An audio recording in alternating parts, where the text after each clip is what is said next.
Hi everybody. Today we're going to do a sample play of Dugout Steps Baseball, published by FTP Sports Games. This game came out a few years ago, I think in 2013 or 2014, and it's a very detailed baseball game, but it doesn't take a long time to play. It probably takes 30 to 45 minutes to play, just like most other tabletop baseball games out there. And yeah, it's if you really like detail in a game, like a bit more narrative about how a play happened, or some little subtleties, this is going to be a game for you. So this game, it's sold as electronically only. Sorry, as opposed to they don't sell printed products. They sell Excel files and PDF files that they send to you by email, and then you print them out. So, there's the rules, of course, and the player cards, which I'll show you in a minute. The player cards, I think you can get about 10 players per page, and then there's all sorts of charts to print out. So there's quite a bit to print out, but it also has a lot of good things. It also has like flow charts about what happens and how to resolve a play, depending on what you do. There's no dice involved in this game. There's just these things called play result cards, which I guess is like a fast action card deck, and there's even strategy cards, and there's also a page showing a typical batter card, what all the different numbers mean. Same for batter, and they have something for the pitcher, and they also have one for the ballpark cards too, as well. So, all right. So, I'll just try to sort of get going here as quickly as I can. And one of the neat things about this game is that every time a ball is hit, either whether it's an out or a fly, like a ground ball or fly ball out, or a single, or any type of hit, like a single, double, triple, home run kind of thing. You're drawing. You refer to this number here from the this deck here, which is a number from 1 to 20, and that gives you what's called a ball location number. And I'll just show you this little sort of circle here. It sort of explains what it means. What happens is that if the ball location number is from 9 to 12, that means it was hit right at the fielder. And then the farther you get away from those middle numbers, like closer to 1 and closer to 20, then the ball's hit further away. So like a 20 was, if say this is the fielder here, the 20 means that the ball was hit to the right of the fielder and behind him. And whereas if the number was 1, then it was hit in front of him and to his left. So to give an example of how that can play in, I was playing a game the other day where there was a man on first. There was a ground ball hit to the shortstop, I believe it was, and the ball location number was a 2, I believe, and so that gave that means it wasn't, or the R number, the range number, which is was a 4, and which means that the infielder had to go a long way to get to the ball, and as a result, it was automatically the runner from first to automatically advance to second. There wasn't even a chance to get a double play or even a force.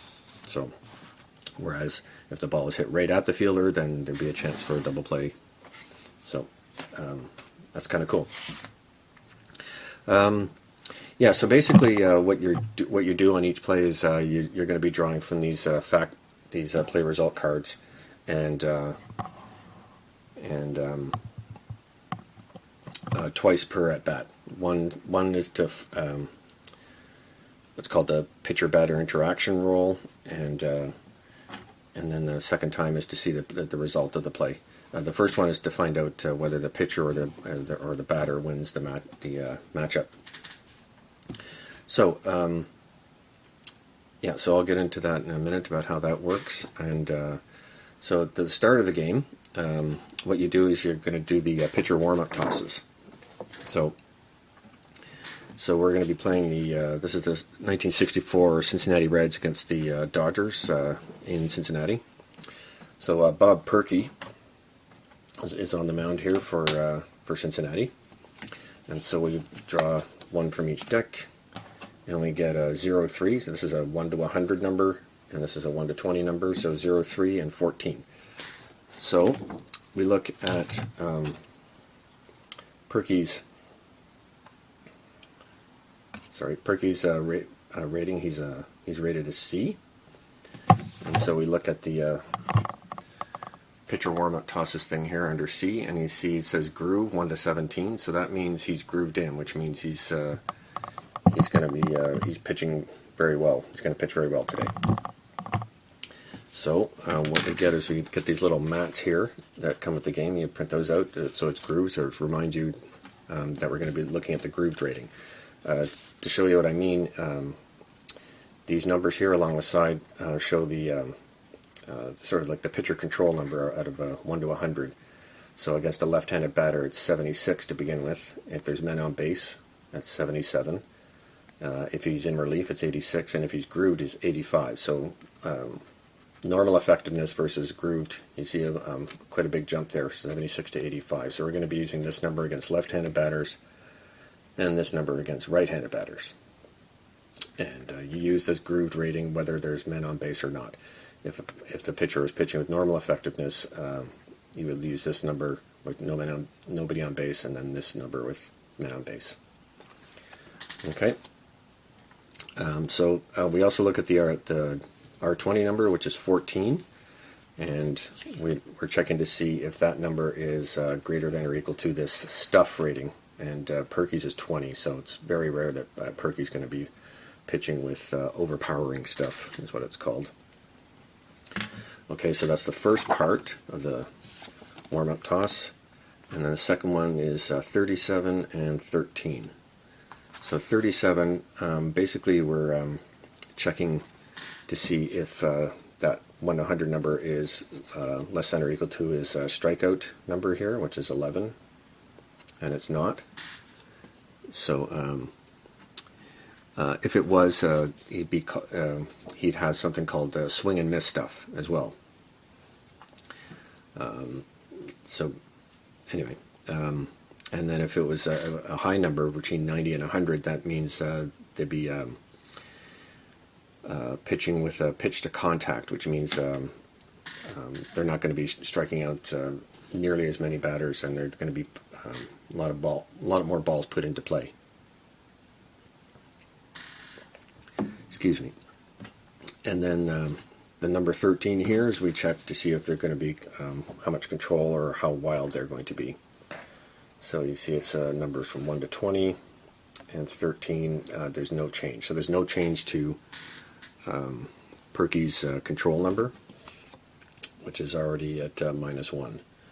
So what that means is that if a possible walk comes up in the pitcher-batter interaction, you check one of the digits of the R100 number to see if it's less than or equal to the control number of the pitcher. If it is, then he doesn't walk the batter, and then you see what happens next. Okay, so Perky's going to be throwing groove it's grooved in, and so first batter is for the Dodgers is Maury Wills. So Maury Wills is a switch hitter, so he's going to be batting left. So Perky, his grooved rating is 85, and Wills against a Perky throws right. Yeah, he against a right-handed batter, his modification is +1, so it's actually the at-bat impact number is 86. So if it's a 1 to 86, then Perky wins the matchup, and it's going to be an out most likely. And if it's higher than that, then Wills is going to get a hit. So you can see that this is going to this at-bat impact number is going to be different for each batter, which is kind of neat too. I like that. Oh yes, one thing I wanted to mention about these play result cards is that if you're just starting to learn the game, I highly recommend using these as opposed to using, two 10-sided dice and a 20-sided dice, because it has these little reminders about to check for possible things. Like 13 is somewhat a high number on 1 to 20, so you're going to so it's just reminding you to check the batter's card to see if his walk rating is low enough to be a walk. So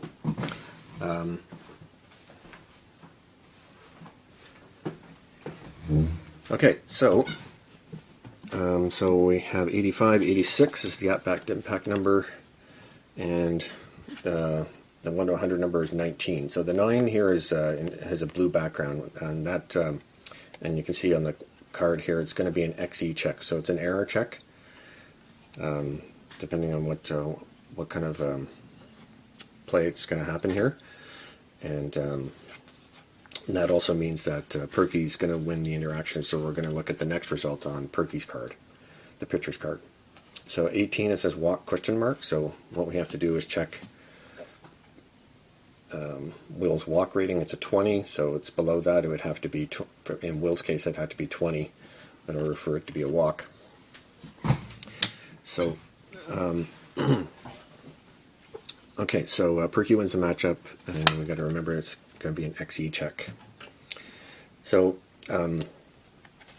so when you get to the second roll of the at-bat, it's called the play result roll, and so you're going to be, any reminders are going to be in this ball and play outs or ball and play hits section. So you can see it, XE check is here, but we've already done the pitcher-batter interaction. You don't have to worry about that. So the number 79, we look on Perky's card here, 79. So it's a fly ball, and it's greater than the fly ball, the center field number, but less than the right field. So it's a fly ball to right field. And I just have to check something. I know. Okay. So because it's a fly out, we don't do an XE check, because the XE check is an error check on the fielder who receives the ball. So like on a ground out, you'd be checking the error rating of the first baseman, for instance. So okay, so that's one out. So Wells is out. Okay, Jim Gilliam is up. He's also a switch hitter. So we have Perky's groove rating of 85. Gilliam is a +3 against right-handed batters. So the at-bat impact number is 88. So the number is 505. So this is going to be an error check, which is going to be against the fielder who fields the ball. And it's also there's also a thing that says out to hit range check. So we have to check against on the ballpark card to see if that number is within the out to hit range, and it is. It's 1 to 11. So so we're going to be checking two things to see if the fielder has the range to make the play, and then also to see if he commits an error during the play. Now, the R20 here is 3, so it has a K question mark, so that means we have to check the batter's strikeout rating, which is -16. So -16, so that means Gilliam strikes out very little. I don't think it's on statistics. No, it's not. So that means that since the number here from the play result card is lower than the 16, that means that if it would normally be a strikeout, but Gilliam fights off the pitch and is able to put the ball in play. So in that case, we flip, and we're going to be looking at the fight off K section of the play result card, and it says a fly out to left field. If you didn't want to use that, you could use the. I just got to find the right chart here, folks. Just a minute.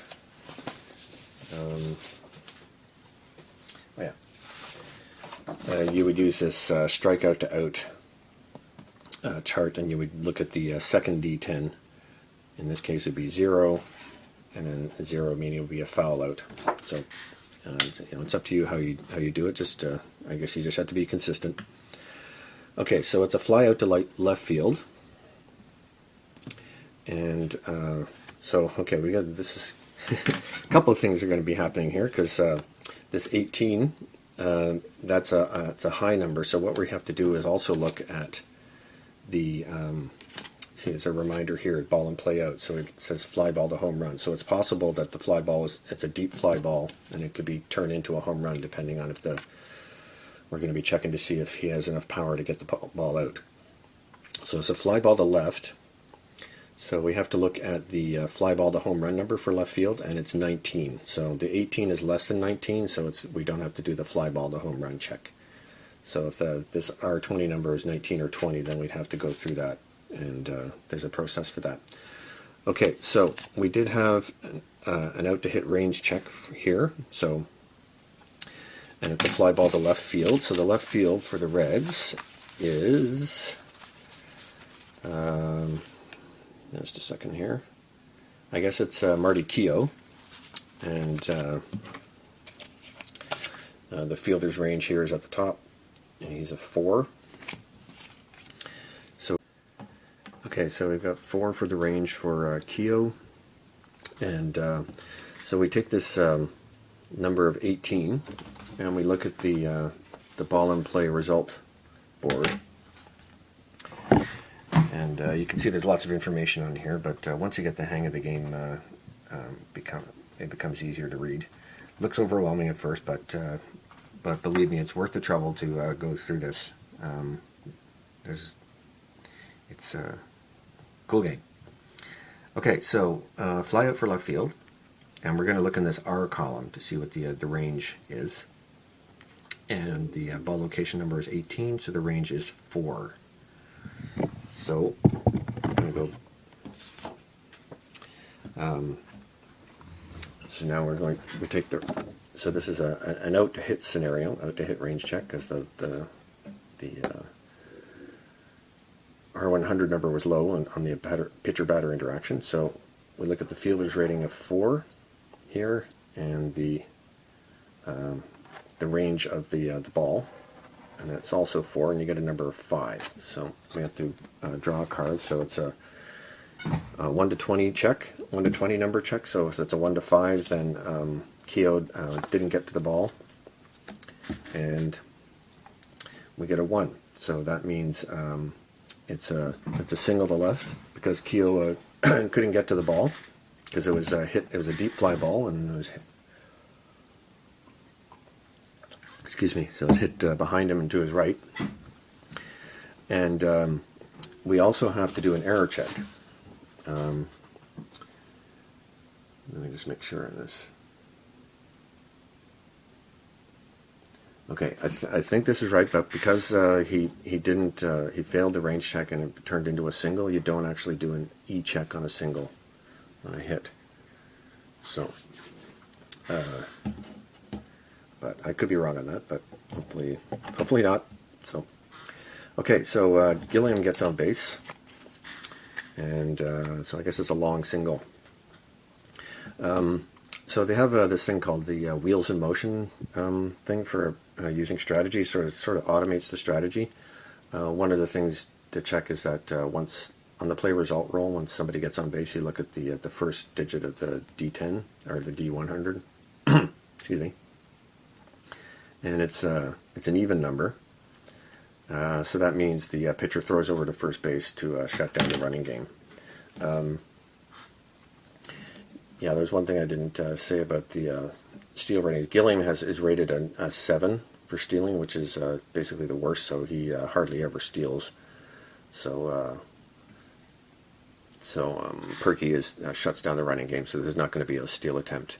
If the base runner was a 1, 2, or 3, which are very good base stealers, then there would be an automatic throw to first, and then they would still get a chance to attempt to steal. Okay, so that was one other thing I also forgot to mention, that about the player cards. It doesn't come with the team logos here. This little section here is blank on the Excel file, so Jeremy, the developers, did that on purpose so that you can customize the cards however you want. You can put in the team logo or something there, excuse me, or a player picture. And there's even been a thread on the FTP Delphi forum where people have customized their cards, and I've seen people where they put a border around the edge of using the team color, or they put the player's name in one of the team colors and stuff like that. There's all sorts of things you can do. Same thing with the ballpark cards.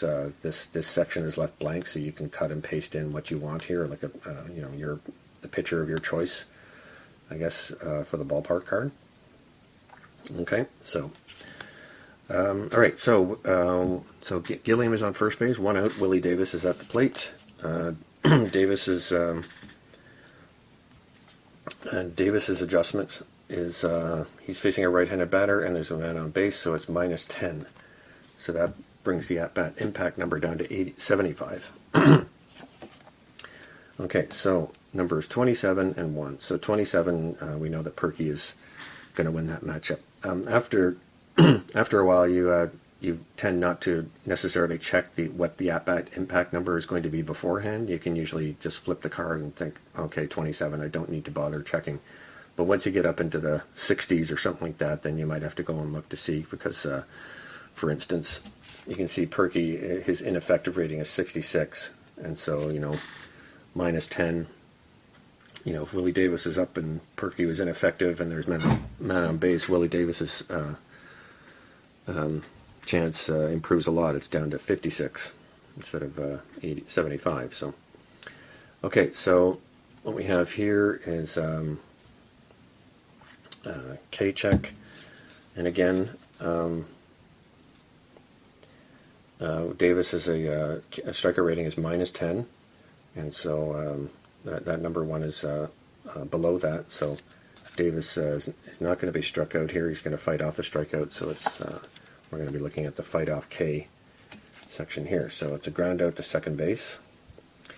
But the number is 22. So whenever you have a doubles result on a ground ball, you get the reminder from the card here. It's a hustle play. So Davis is going to be hustling down the line to try to beat out the throw. And the R20 number is 19. It has the fly ball to home run question mark, but this isn't a fly ball, it's a ground ball, so it doesn't apply. But we are going to be using this 19 to check the result of the ground ball, because we could have a double play. Okay, so it's a ground ball to second base, and the ball location number is 19. So we look at the ball's directed toward center field, ground out to second base, and the R number is 19. The R number is a 5. Sorry. You're actually going to be looking at the F column here, because you're looking to see what happens with the runners who are forced. And right away it says runner RA, which means runner advances. So there's no chance for the second baseman to make a play on the base runner, and his only play is to first base. So that means Willie Davis is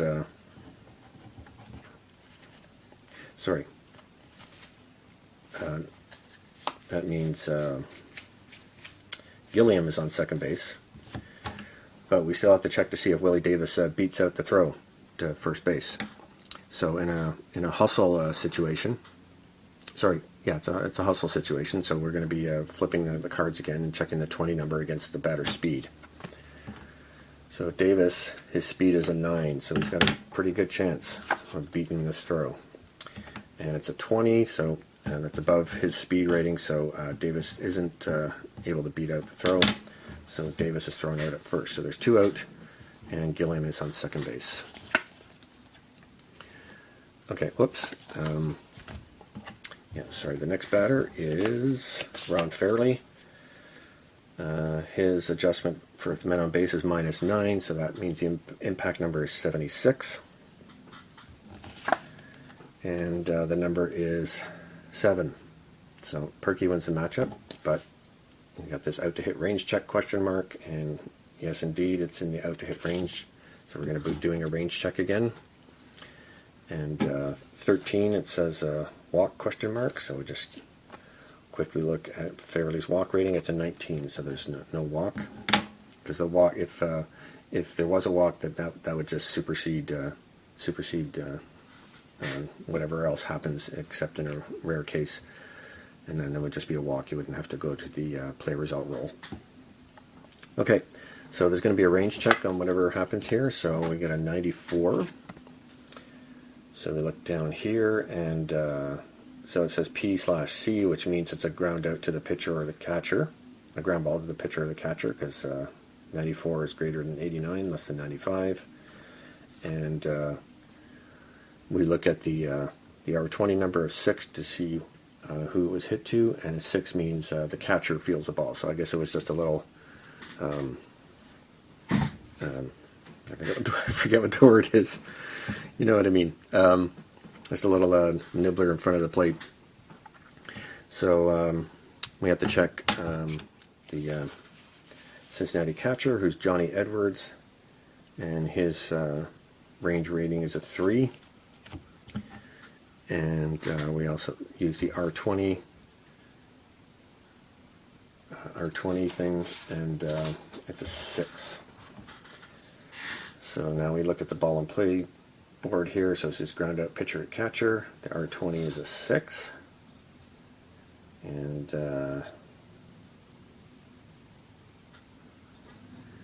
it says a C. And I'm going to have to look at the legend here for this, because I'm not sure what this means. This is C without a number on it. Okay. Well, let's just say that there wasn't a range play in that play, and then the catcher made the play and threw out to first. So that's the end of Cincinnati's half of the inning. Okay, so now we go to the bottom half of the innings. Sandy Koufax is on the mound for the Dodgers, so we got to do the warm-up tosses for him. And so what do we get here? We got a 67, and Koufax is rated an A. So we're going to look at the pitcher warm-up tosses section here. So A, and the number was 67, so it's in between the grooved and ineffective, so he's just going to be pitching with normal effectiveness. But the D20 is 20, the R20 is 20, and Koufax's stuff rating is 15, so that's within his stuff rating. So he's going to be having overpowering stuff.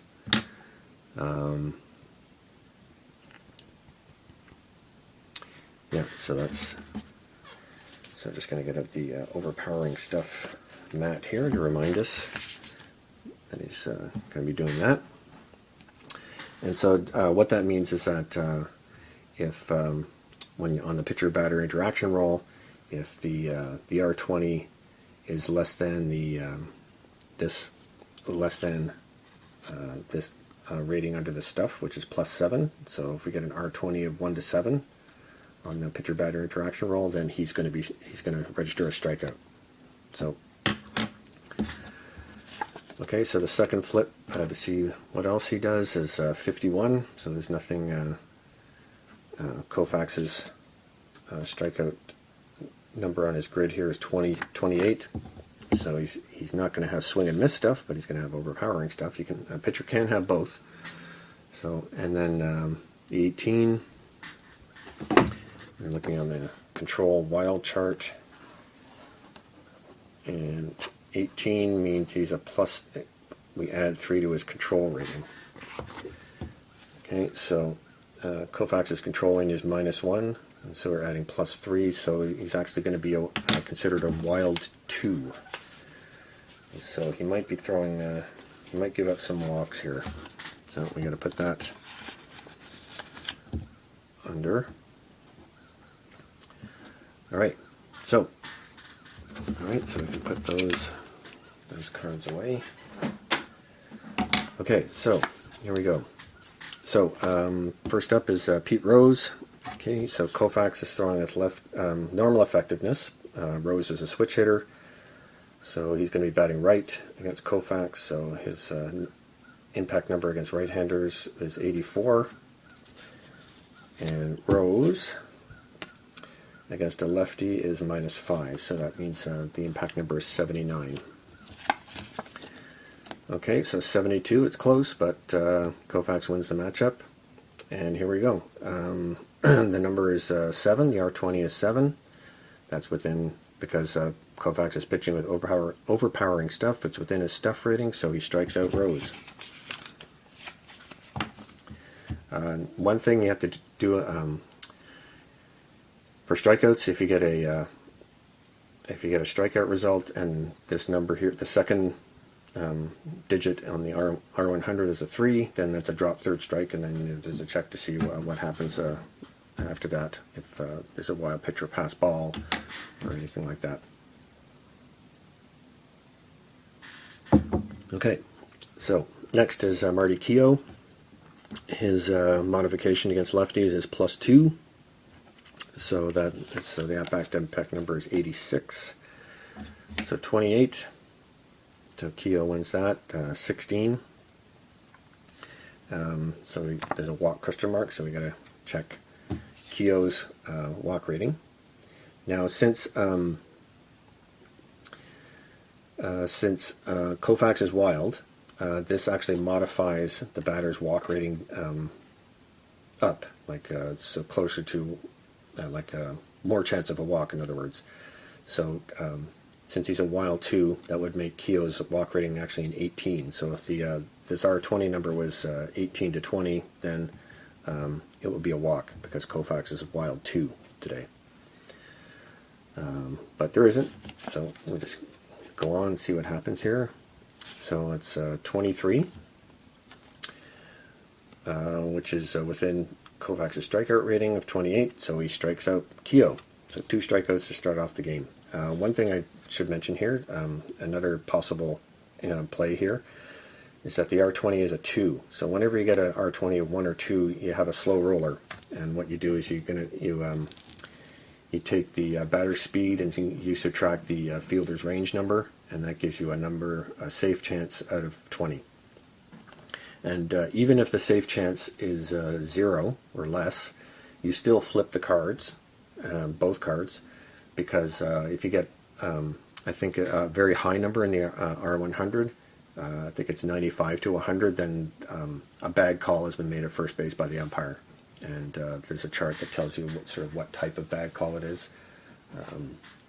I did see it here when I was going through the material before the video, but I can't remember where I saw it. So anyway, okay, so he strikes out Keogh. So 2 up, 2 down, very quickly. Okay, so Veda Pinson against a left-handed pitcher. His adjustment is 0. So the impact number is 84. So it's 11, so Koufax wins the matchup again. 11 is within the out-to-hit range for Crosley Field in Cincinnati, so it's going to be a range check. The R20 here, whenever you get a 9, 10, or 11, there's going to be a check either for it'll tell you whether it's, in this case it's a 9, you're going to be checking for a balk or a pass ball, but you only do that if there's men on base, of course. Since there's nobody on base, we don't have to do that. So that's another one of the reminders from the play result cards. If you get the 9, 10, or 11, it's going to have that right on the card. Okay, so it's an out-to-hit range check, and it's 90. So 90 is a line out towards right field, so that would be a line out to the first baseman. And we have to check. First baseman is Ron Fairley, and Fairley's range number is a 3. So we have to look at the main chart here. Okay, so so the R20 number is an 11. So we have to look at the ball and play board for a line out to first base. Line out to first base, and with a number of 11. So that means it was hit right at the fielder, so it's likely that he's going to just make the play. So the R column The range number is 1.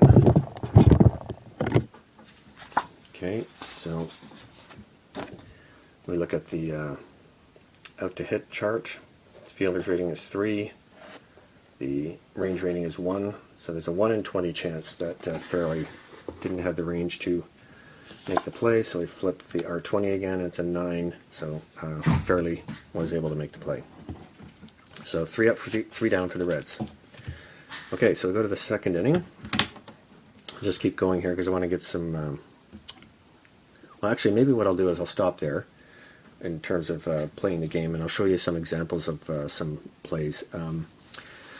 So base runner advancement, like if you have guy on first base and batter gets a hit, so you want to see if the runner's going to get from first to third.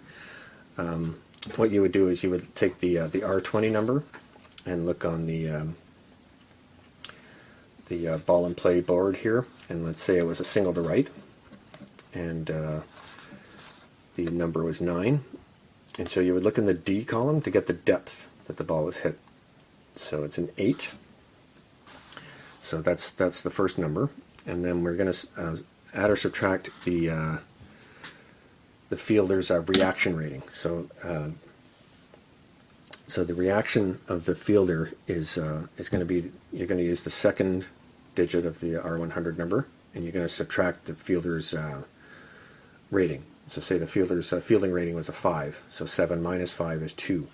So when you get a positive number, it means that the fielder didn't react very well to the ball, and so it's going to increase the chance of the runner advancing. And conversely, if the fielder's rating is, say, greater than the R10, it's going to be a negative number. It's going to reduce the chance of the base runner advancing. So that's another neat feature of this game, is that you have the depth that the ball was hit, and you're also checking to see how well the fielder reacted. He might have got a good jump on it. He might not have. He might have misread how far the ball was hit. So it's another kind of neat thing about this game.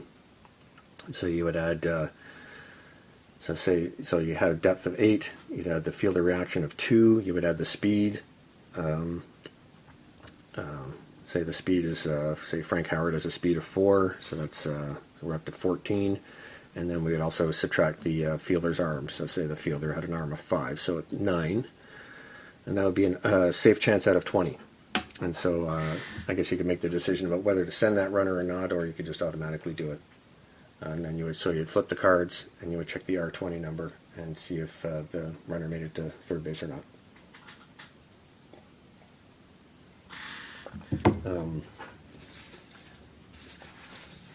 Sorry, just a minute. I just have a little sheet of paper about the stuff I wanted to talk about. Oh yes, with the pitchers, another thing is that if a pitcher starts off with normal effectiveness or ineffective, they can become grooved during the game. It says so here on the chart here. If a pitcher completes 6 innings with 3 runs allowed or less, the pitcher is then grooved in. Then the other way, if they start off grooved or they start off with normal effectiveness, if they give up more than 5 runs, they become ineffective. Now you can also have, if an ineffective pitcher completes 3 innings without giving up a run, he returns to standard grading. So pitcher fatigue is also in here. You flip a card to see and compare against the pitcher's fatigue rating, which is basically the number of innings that they can pitch. So past the 6th inning, at the start of the 7th inning for Perky, you would flip a R100 and check to see if one of the numbers was higher or lower than his fatigue rating. And then if it is, I think if it's greater than, then he's considered gassed, and you have to start using his ineffective rating. But if he gets through that inning, then without giving up any runs, then he returns to his normal effectiveness. Another thing I didn't. A few other things I want to mention here. Some batters here have a plus K rate, and that will come into play on the pitcher-batter interaction ball if the R20 number is lower than or equal to the batter's plus strikeout rate. For instance, for Howard, if we had an R20 of 1 to 4, then that means that Howard would strike out. You wouldn't have to flip for the play result rule.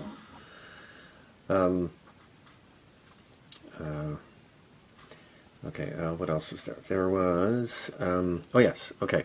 Yeah, one thing I didn't mention was some of the other player ratings here. This number in blue that's below the range rating is the error rating, and that's so when you do an error check or an XE check, you're going to be checking this number against the R100 number. So it's a 1 to 100 chance.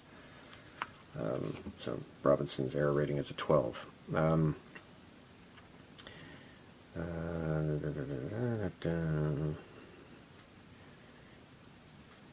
Yeah, okay. Okay, so what else can't have come? Oh yeah, okay. Remember earlier in the video there was that play where there was a deep fly ball hit, and the R number was, so the ball location number was 18, and it was a fly ball to left field. So say that number was 19 or a 20, then we'd have to go through the fly ball to home run check process. And yeah, so what we have to do is we look at what's called the spray chart to see exactly where to left field it was hit. So the spray chart here is we would check the R100 number. Sorry, the R, one of the which one are we looking at? Sorry, it's been a while since I've done this. We use the second D10. Okay, so the second digit. So say this the number was 77 on the fly ball, and so we check the 7 against the spray chart here, which is from 3, 7, or 10. So 7. So 7 is not greater than 3, but less than or equal to 7. So it was hit to straightaway left field. So what you would do is you would look on the left field number, and so this is you would look at the 3 different things, and that corresponds to the spray chart. So if it was hit down the line, the adjustment to the calculation to the R against an R20 number is a +3. So it's, in that case, it was hit to straightaway left field, so the modification is +1.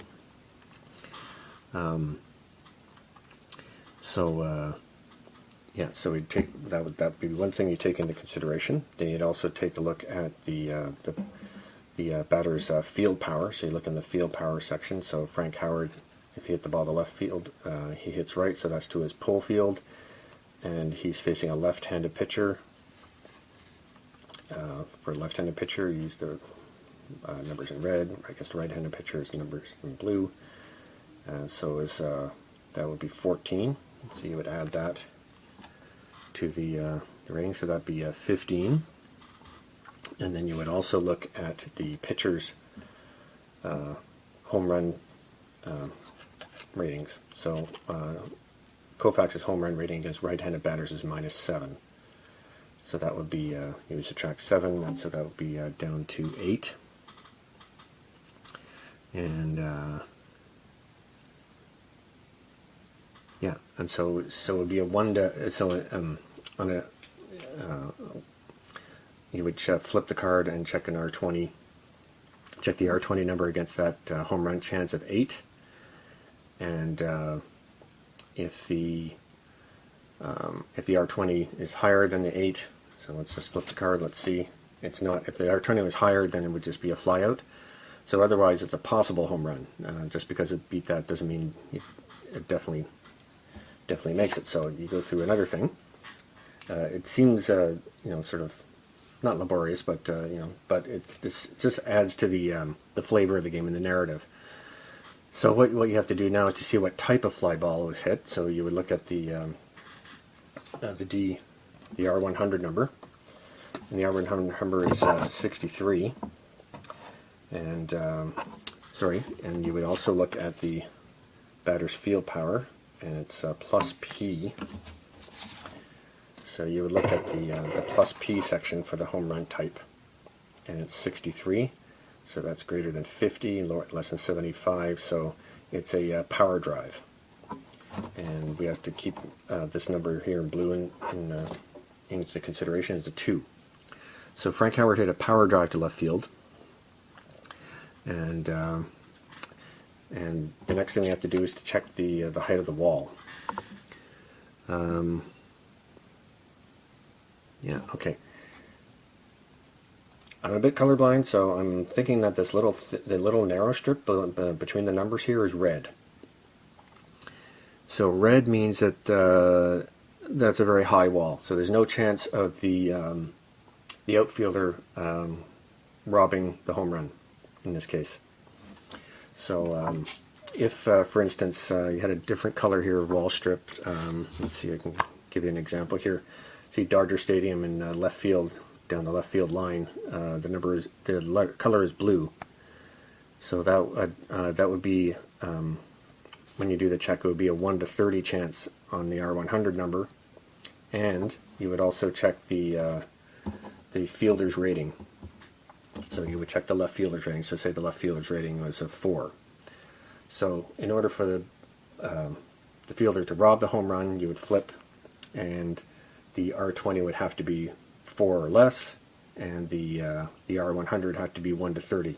They would both have to be true for the outfielder rob the guy of the home run. Oh, and then you also take that blue number into account. So say the blue number was a 2, and I think you subtract that from the fielder's rating. So if the fielder's rating was 4, you subtract the 2, so it's actually a 2, so it would lessen the chance of him catching the ball. So it's kind of another neat little process for figuring out if a player hits a home run or not. If you get a result where the batter wins the matchup and you get the number is within the home run rating, then it's you do a similar check, but you already assume that the batter has enough power to get the ball out of the park. So you're checking to see if the pitcher and the ballpark can keep the ball in the park. So you wouldn't take the batter's field power rating into consideration in those cases. And let's see. Yeah, we did the base runner advancement, and I think that's. Oh yeah, I guess I wanted to did want to mention the double play check again. So sometimes if you get a double play, so say it's a ground out to first base, and the ball location number was 14. And it says FC, so fielder's choice, and then A and B in green. So what you would do is you would look at the batter's double play rating, grounded double play rating, to see if they had a rating that matches the thing that's on the chart. So in that case, A, B, then there would be a possible fielder's choice. So you would roll again, and you would check against the pivot fielder's fielding rating to see if there's a double play. Otherwise, and if it's within the fielder's fielding rating, range rating, then it's a double play. If in that case Howard didn't have the double play rating that was from the chart, what you would do is you would roll again anyway and check the R20 against the base runner's speed rating, and to see if the double play was broken up. Well, yeah, another neat thing you can have, I'll just go back here, there's the player result card has a reminder of it. Anytime you have a doubles number on the play result roll, and there's men on base, or I think even if it can apply to the batter, you have a chance for the runner to either push it or to get back. So it's since it's a double odd number, it's a get back situation. So it just means if it's a single, you're going to do a get back check. So basically it's similar to the base runner advancement thing. You're looking at the depth of the ball, the fielder's reaction, the speed of the runner, and the outfielder's arm to see if they get back in time. If it was double evens, then it would be a push it scenario where the batter's trying to stretch the hit into like a single into a double. But here you have a get back, and then you have outfielder hold question mark. they mentioned in the house rules somebody's come up with a house rule that if that happens, then what you do is you look at the fielder reaction rating. So you look at the second digit of the pitcher-batter interaction roll, compare it to the outfielder's rating, and if the second digit is equal to or less the outfielder's rating, then he reacts to the ball effectively and holds the base runner by one base. So in that case, it would normally be a triple, but if the fielder has the good reaction, then he holds him to a double. So another neat little thing about this game. There's all sorts of neat little things about this game. I have to say, it's people I think are intimidated because there's just so much to learn. You know, it is a steep learning curve, but once you get the hang of it, it does go fairly quickly, almost about the same pace as other tabletop baseball games. But you get a lot of depth in the narrative and all sorts of things. I read on the forum about somebody where there was a rally that would have ended, but it was one of those slow roller plays where I was, and I think there was a 1 in 20 chance, or 1 to 2 or something like that, and they had to in order for him to beat out the slow roller, and they got a 1, kept the rally alive, and then somebody hit a home run to tie the game. So just little things like that. There's also other things like you can have possible collisions, either at at first base between the runner and the fielder, or collisions in the field. That can happen. There's certain conditions that have to happen with that,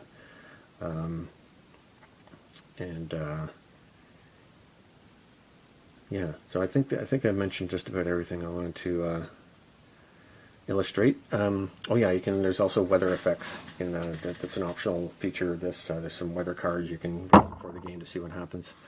So this game is, you don't have to play with these play result cards, like print them out. As part of the, I think it's part of the XL helper that the company provides. You can play with an XL helper, and it automates everything. I'd encourage you to look at the YouTube tutorials that are on the FTP Sports website. It walks through the game as well, and Jeremy does an excellent job of explaining how everything works. And he also has a tutorial about how to use the XL helper to get going. So if you want to sort of minimize your footprint, you don't have to you don't have to have the player cards out, you don't have to have the play result cards out. Everything's on the computer screen, and that helps you out. Also, at this time, this is September. Excuse me.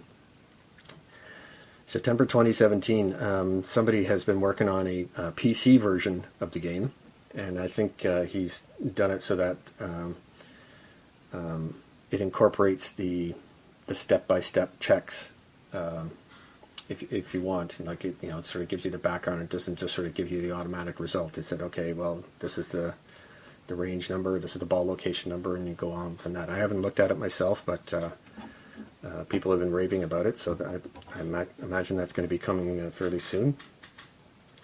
So anyway, an in-depth baseball game, fun to play, and I highly recommend this game. It's worth the effort to learn it. And thanks for watching, and I'll see you later.